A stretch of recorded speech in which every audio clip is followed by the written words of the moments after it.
Me corresponde el honor de presentar a una persona con gran vastos conocimientos, un gran luchador social, activista político de izquierda, mejor conocido o llamado como Rafael Barajas, el Fisgón, conocido en el mundo caricaturista, periodista y director moreno.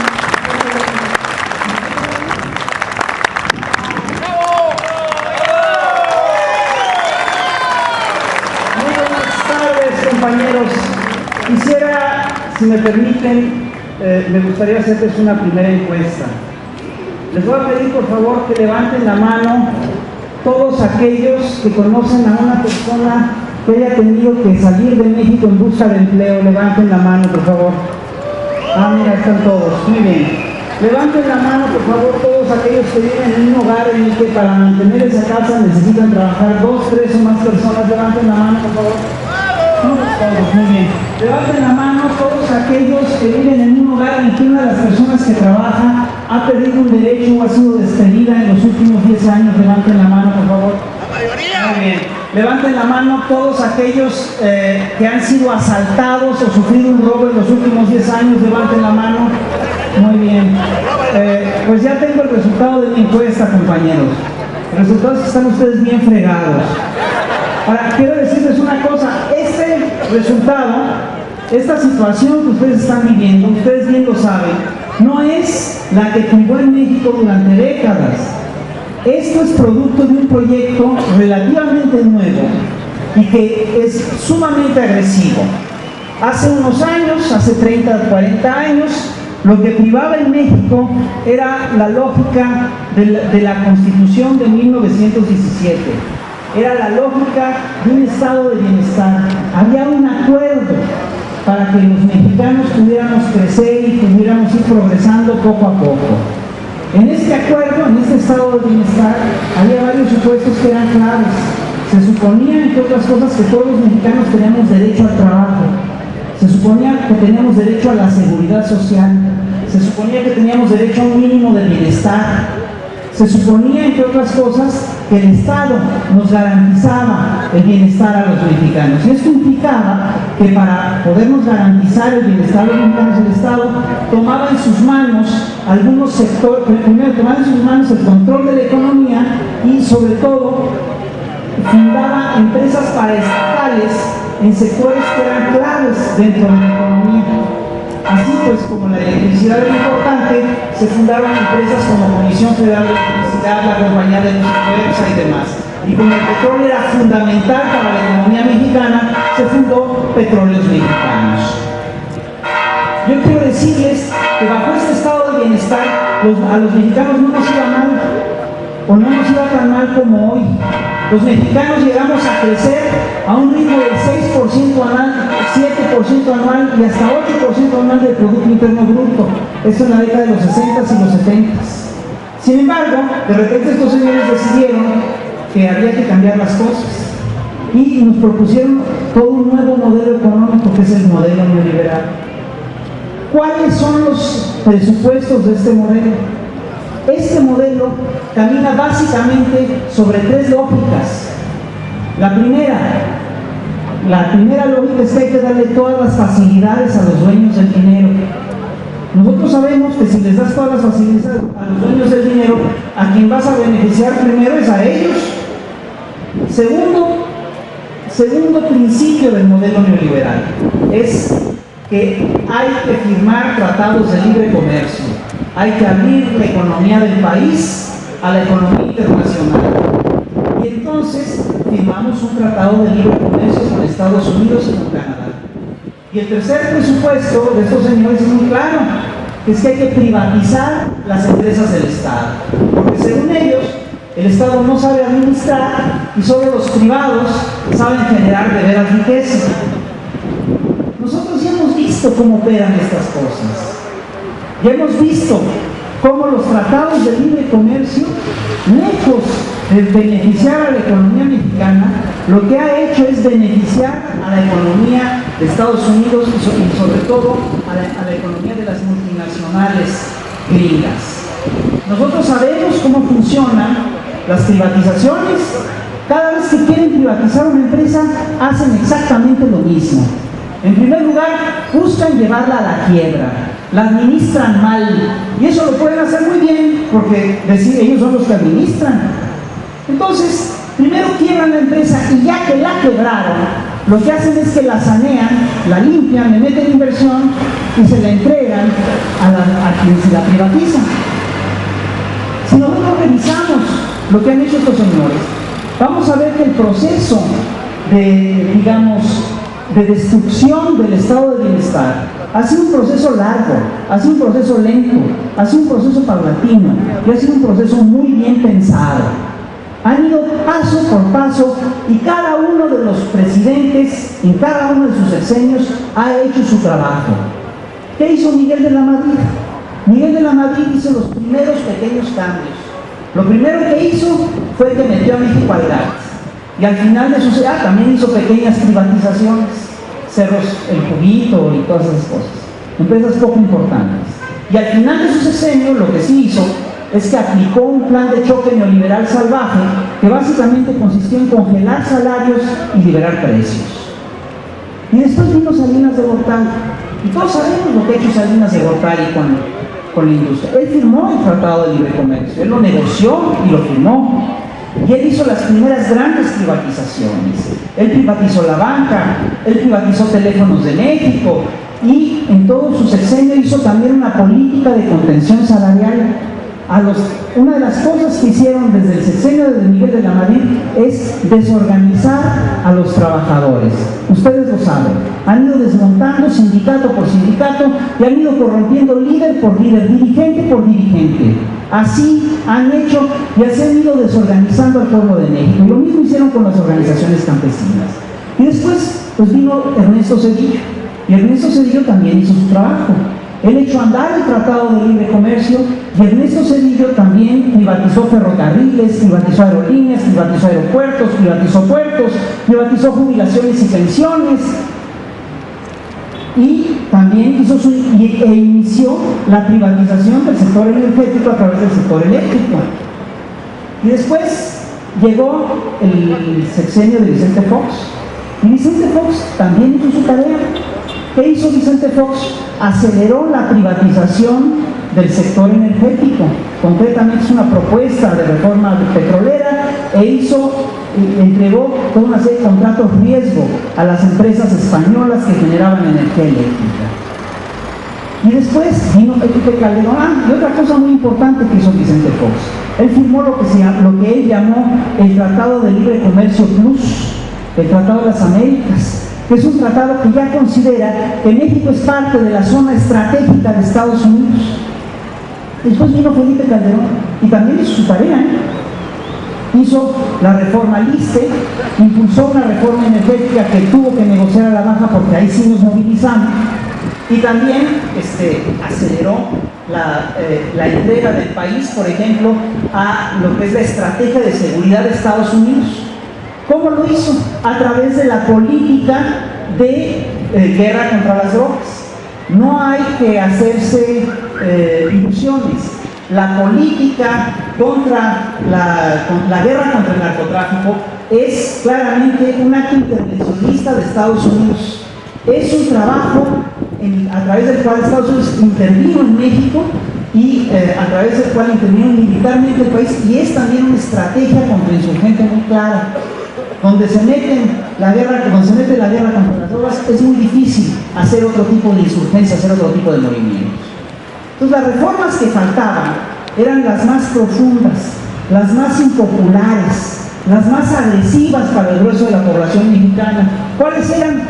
Era un paquete. Y además son muy chistosos estos señores, porque durante la campaña Peña Nieto habló de las reformas que el país necesita y anunció una reforma en materia laboral, anunció una reforma energética y anunció otras reformas más, pero nunca dijo en qué consistían esas reformas. Simplemente las anunció, no profundizó, no nos dijo de qué se trataba. Que no nos vengan a decir ahora que la gente que votó por él votó por esas reformas, porque nadie votó no pudieron votar por esas reformas porque no saben de qué se trataba. Entonces, ¿qué es lo que plantea? ¿Qué es lo que pasó con las reformas de Peña Nieto? Pues una de las cosas que ocurrieron con las reformas de Peña Nieto fueron claras. ¿sí? De cuanto se acordó que Calderón le entregaba la presidencia a Peña Nieto, en cuanto eso se firmó, el PRI y el PAN aprobaron en la Cámara de Diputados y de Senadores una reforma laboral que nos quitó derechos históricos a todos nosotros. Derechos históricos que habían sido consagrados en la Constitución de 1917 y que eran garantías para el bienestar de la gente. La jornada laboral de 8 horas, el derecho a un salario mínimo constitucional, el derecho a la asociación sindical, el derecho de huelga. Y miren, por ejemplo, el caso del salario mínimo es increíble. No sé si ustedes se han dado cuenta de que la Constitución establece que el salario mínimo constitucional debe ser suficiente como para que un jefe de familia pueda mantener a su mujer, a sus hijos, y tiene que darles, que poderlos vestir, proveerlos de transporte, de educación, recreación, cultura. ¿Y saben de cuánto es el salario mínimo? Ese salario el día de hoy es poco más de 60 pesos diarios. Ustedes saben que 60 pesos diarios alcanzan cuando mucho para una comida para una persona en una fonda de medio pelo, no alcanzan para más. Hay un experto en Estados Unidos en pruebas de resistencia, un señor que se llama David Blaine. Ese señor hace cosas fantásticas, camina en el desierto durante semanas, se encierra en una burbuja llena de agua y respira a través de un popote y luego trata de sostener la respiración. Y a ese señor le ofrecieron mantener a su familia durante un año con salario mínimo mexicano y dijo que mi madre, que no alcanzaba, que eso para eso se necesitaba una familia de faquires. Si ustedes revisan la pérdida del salario mínimo real, es una pérdida terrible. Hace 30 años, con un salario mínimo tú podías comprar 25 kilos de tortillas, o 17 kilos de tortillas. Hoy en día no puedes comprar ni uno. Es una pérdida brutal. Es un empobrecimiento real salvaje. Y yo les recuerdo una cosa: cada vez que han hecho una de estas transformaciones, nos han prometido el oro y el moro, nos prometieron que íbamos a crecer al 5% si se aprobaba la reforma laboral. Se aprobó la reforma laboral y no crecimos más que al 1%. Y esas reformas siempre las aplican de la misma manera. Primero las echan a andar en la práctica y ya que las hicieron funcionar en la práctica, entonces las convierten en ley. Y quiero decirles una cosa: la diferencia entre pelear por un derecho que ya tienes y pelear por un derecho que no tienes es enorme. Porque si tú tienes un derecho por ley, puedes tener herramientas legales para pelear por ese derecho. Y cuando no lo tienes, pues ya no puedes ni siquiera empezar a pelearlo. Tienes que pelear primero para conquistarlo. Y en ese punto nos están regresando, compañeros. Entonces, ¿cuál es la segunda reforma importante que hizo Peña Nieto? Pues hizo la reforma educativa, que yo no sé si ustedes han leído, les aseguro que Peña no la ha leído, porque él no acostumbra a leer. ¿Y qué hizo? ¿Qué implica esa reforma?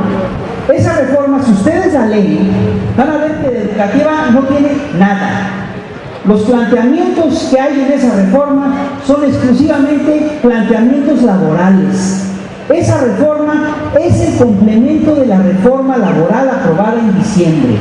Y lo impulsaron porque el sindicato de maestros sigue siendo hasta hoy el sindicato más grande de América Latina, y para esta lógica neoliberal de quitarle todos los derechos a los trabajadores era una anomalía seguir teniendo un sindicato con un contrato colectivo importante con el sindicato de maestros.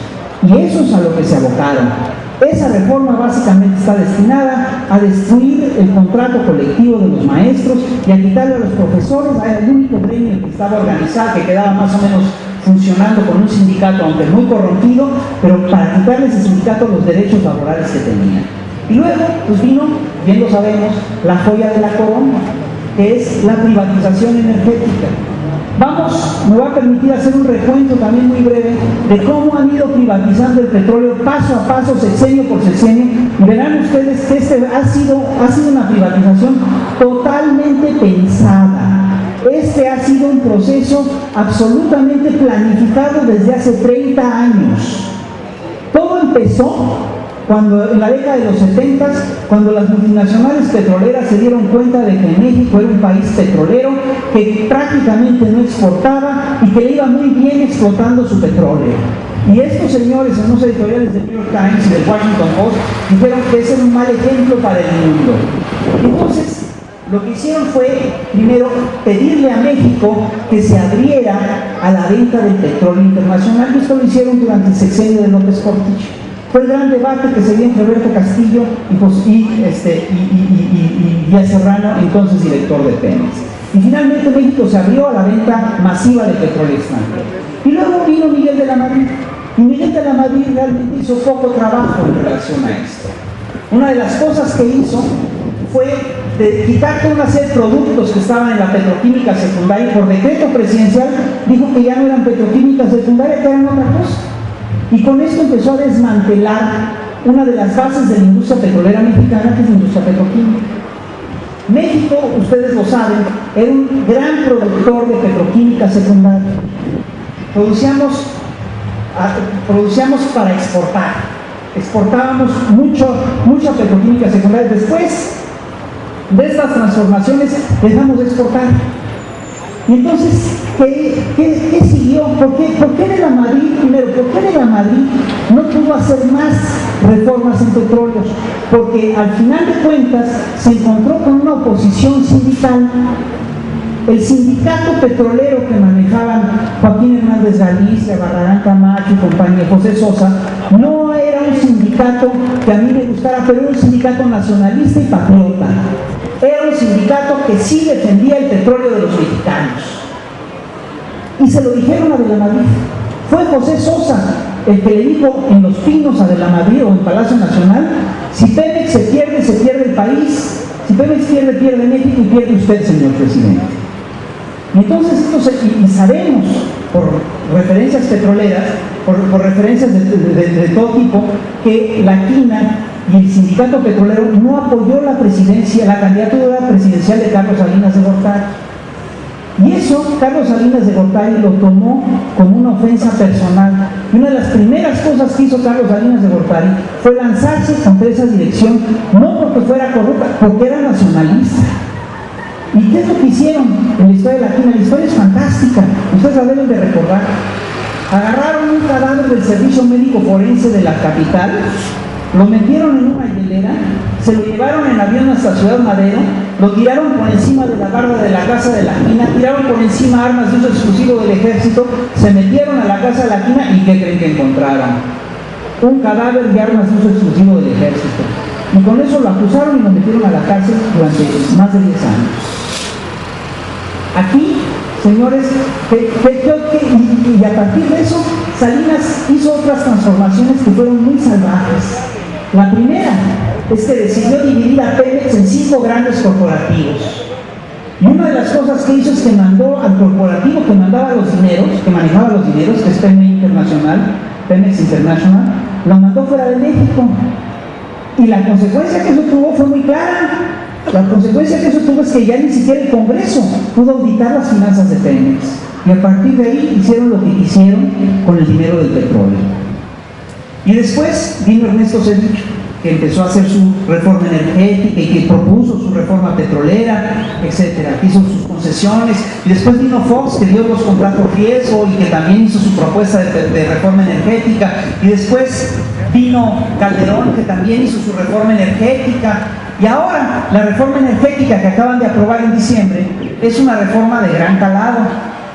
Yo quiero decirles que el día de hoy estuvo Enrique Peña Nieto en Cozoleacac y anunció varias cosas.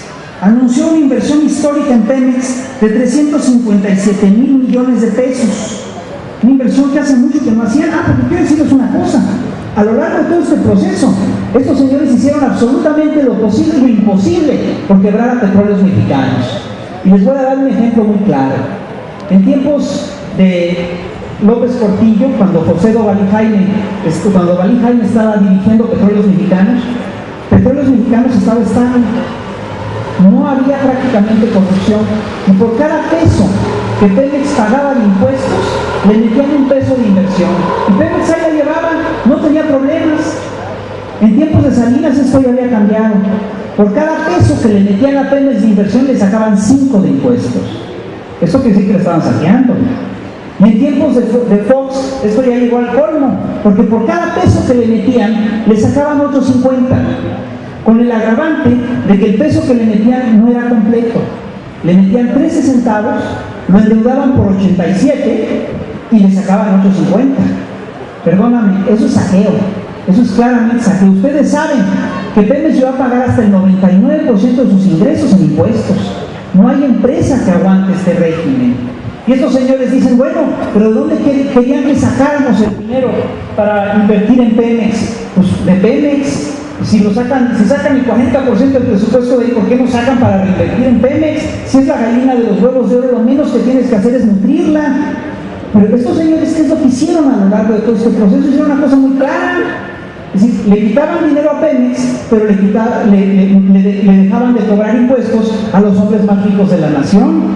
Entonces, mientras a Pemex le cobraban 90, 95, 99% de sus ingresos en impuestos, a gentes como Carlos Slim, como Roberto Hernández, les cobraban el 2, el 7, el 3, siendo que a los ciudadanos comunes y corrientes nos cobran entre el 15 y el 30.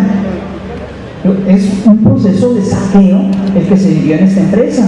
Y si nosotros revisamos cómo han manejado a Pemex, vamos a ver que han hecho esfuerzos enormes por quebrarla. Pero aquí viene el problema. La industria petrolera es una industria tan rica que ni con estos esfuerzos de quebrarla la lograron quebrar.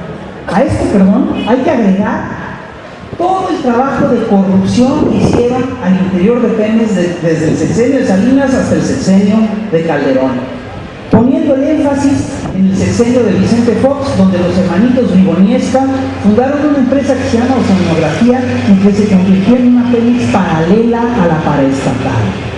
Entonces, esto, a pesar de todo, quiero decirles lo siguiente: Pemex todavía hoy en día es la empresa más rica de todo México.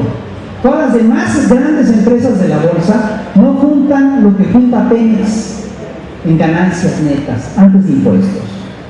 Quiero decirles que Pemex es, antes de impuestos, la segunda empresa en toda América Latina y es la número 13 en todo el continente americano. Sigue siendo una gran empresa nacional. Por eso les interesó quebrarla y por eso quieren entregarla a los capitales norteamericanos. Yo estoy convencido de que la entrega de Pemex no es más que una exigencia más del gobierno norteamericano. Si nosotros revisamos lo que ha hecho el gobierno de Estados Unidos en los últimos 10 años, en los últimos 20 años en relación al petróleo del planeta, vamos a ver que una por una se ha ido haciendo de todas las grandes reservas de petróleo del mundo. Le faltaban dos importantes en América Latina, que son la mexicana y la venezolana. Ya les entregamos la mexicana, ya van a ir sobre la venezolana. Y esto obedece a una razón muy sencilla. El petróleo, ustedes lo saben, es un bien raro. No todos los países tienen petróleo. Con el petróleo se pueden hacer maravillas. Con el petróleo se puede hacer desde lentes hasta micrófonos, pasando por sillas, ropa y lo que tú quieras. Si por un acto de prestidigitación pudiéramos desaparecer aquí todo el petróleo, acabaríamos todos encuerados en el piso. El petróleo da para todo. Sin embargo, lo usamos de la manera más salvaje. Lo usamos para quemarlo. Y el que más quema petróleo es Estados Unidos. Estados Unidos quema cerca de la mitad de todo el petróleo que se consume en el planeta. Entonces, para Estados Unidos es importantísimo hacerse del petróleo, porque Estados Unidos sabe que el petróleo se va a acabar. Los tiempos del petróleo barato ya se acabaron. A Estados Unidos le importaba que les entregáramos el petróleo y ya, porque sabe que el petróleo se va a volver un bien carísimo, un bien muy escaso y muy caro. Entonces van sobre ese petróleo. Yo quiero decirles que todo lo que ofreció hoy Enrique Peña Nieto obedece a las lógicas neoliberales de pe a pa. Esto que hemos estado viendo, de que han estado persiguiendo, investigando el caso de Oceanografía y revisando el asunto de los hermanitos Briviesca y todo eso, lo que hoy anunció Peña Nieto de que van a invertir 357.500 millones de pesos, todo eso tiene que ver con las lógicas que hemos platicado, que ya sabemos. A la paraestatal ya la quebraron, ahora la están saneando para poderla entregar limpia a las multinacionales. De esos 357.000 millones de pesos, ¿saben cuánto vamos a ver nosotros? No vamos a ver nada. Yo quiero decirles una cosa: Peña Nieto anunció que las reformas energéticas que abren la inversión a la iniciativa privada es el cambio económico más importante de los últimos 50 años. Tiene razón, es un cambio económico que va a implicar en el mediano plazo la quiebra de esta nación. Escúchenme bien, se van a acordar de mí. Si México vive del petróleo, hasta ahorita hemos vivido con el petróleo. y el petróleo nos ha subsidiado el 40% de todo lo que hemos tenido. El 40% de este parque viene del petróleo, el 40% de los costes de luz vienen del petróleo. Imagínense este parque con el 40% menos de equipamiento. Eso es lo que nos ha dado el petróleo hasta ahorita. Bueno, eso se va a acabar. Eso se va a acabar. Y por supuesto que Peña Nieto lo que teme es la reacción de los trabajadores de la industria petrolera y los tienen aferrados a los trabajadores con la amenaza de que las fuentes se van a acabar. Y lo que hacen estos señores es que les prometen que no se les van a acabar sus fuentes de empleo, les prometen que les van a respetar la antigüedad y les prometen que van a respetar todos sus derechos adquiridos. Perdóname, no hay nada que nos permita creerles a estos señores. Nos han mentido una y otra vez. ¿Por qué les vamos a creer en este caso? Y aun suponiendo que sí respetaran la antigüedad de los trabajadores y el trabajo de la gente ahorita, lo que va a ocurrir es que no van a volver a abrir una plaza más en Petróleos Mexicanos. La época en la cual el petróleo sirvió para el crecimiento de la economía nacional ya se acabó. Las consecuencias de la privatización petrolera son muy graves. Va a haber primero una pérdida neta de ingresos en la nación, y esto, perdóname, sí es grave. Por eso, entre otras cosas, es que tuvieron que hacer su reforma sendaria. En segundo lugar, una cosa que va a ocurrir, y pongo la mano al fuego, se los firmo ante notario, es que efectivamente van a entrar las multinacionales y el petróleo va a dejar de ser de los mexicanos. Esas multinacionales se rigen estrictamente por la codicia. Lo que quieren es sacar lo más posible de petróleo, y si se lo acaban pronto, mejor para ellos y peor para nosotros. Nos están dejando sin futuro, nos están dejando sin país. Y lo que fue más grave en ese proceso, en esa votación de diciembre del año pasado en el Congreso, es que nos degradaron de ser un país que podía aspirar a ser un país dependiente a ser una bicolonia. Perdonen, señores, tenemos que pelear por nuestros derechos. Hay procesos a lo largo de la historia que van en los cuales la gente va conquistando derechos, y hay procesos en los que la gente los va perdiendo. Hemos perdido todo lo que podemos perder hasta ahorita, pero vamos a perder más. Porque les advierto una cosa, después del petróleo van a venir sobre el agua. Vienen por la privatización del agua y vienen por la privatización de todo lo que no se imagina. Nos están dejando en la nada. Nos están regresando a la calidad de una colonia. Tenemos que pelear, vamos a tener que organizarnos y vamos a tener que pelear para volver a ser una nación independiente. ¿Y saben qué, compañeros? Este movimiento es la semilla de ese futuro. Nos va a tomar tiempo. Nos va a tomar trabajo organizarnos, pero les voy a decir una última cosa: sonrían porque vamos a ganar.